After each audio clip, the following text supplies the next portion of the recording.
নতুন করে কর্মসূচি ঘোষণা করেছে বৈষম্য বিরোধী ছাত্র আন্দোলন।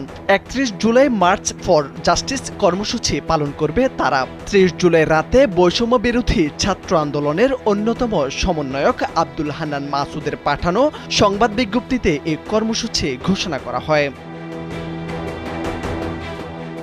এতে বলা হয়, সারা দেশে ছাত্র জনতার উপর গণহত্যা, গণগ্রেপ্তার, হামলা, মামলা, গুম খুনের প্রতিবাদে ও জাতিসংঘ কর্তৃক তদন্তপূর্বক বিচারের দাবিতে এবং ছাত্র সমাজের ৯ দফা দাবি আদায়ের লক্ষ্যে দেশের সব আদালত, ক্যাম্পাস ও রাজপথে ৩১ জুলাই মার্চ ফর জাস্টিস কর্মসূচি পালন করা হবে।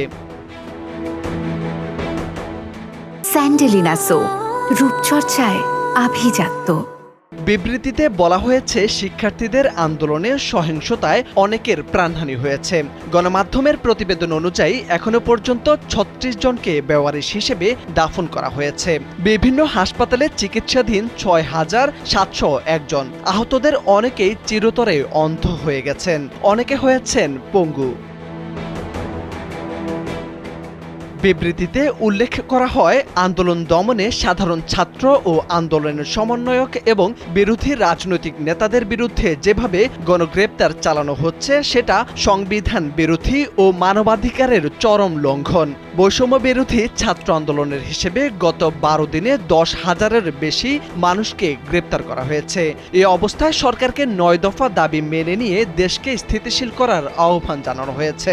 পাশাপাশি সারা দেশের শিক্ষক, আইনজীবী, মানবাধিকার কর্মী, পেশাজীবী, শ্রমজীবী ও সকল নাগরিককে এ কর্মসূচি পালনে সর্বাত্মক সহযোগিতা ও দাবি আদায়ের সঙ্গে একাত্মতা ঘোষণার অনুরোধ জানানো হয়েছে।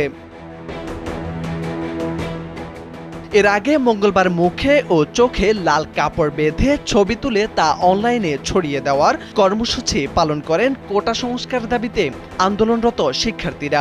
দিনব্যাপী সামাজিক যোগাযোগ মাধ্যমে অনেকের প্রোফাইলে তেমনই চিত্র দেখা যায়।